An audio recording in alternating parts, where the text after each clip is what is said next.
hillbilly.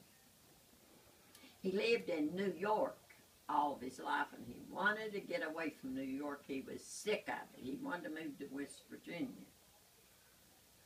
So he moved, he wanted to get him a farm. And he moved to West Virginia, and this guy told him he had a farm. He says, and I'll help you. He says, if you find you one. So the old guy, he found him one. And the guy kept his promise. He told him he'd help him. And he went to visit him, and he'd give him 30 little chickens, you know, to help him get started having a farm. So it wasn't long, and that guy asked him, well, how's your little chickens doing?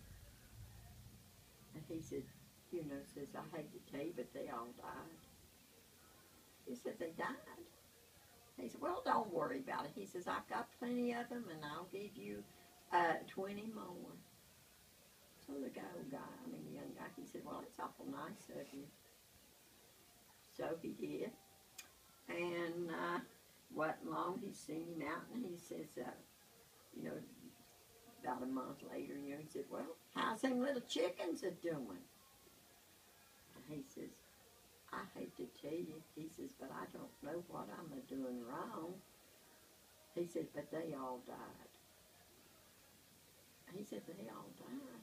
He said, yeah, I says, I don't know what happened unless I planed them too deep.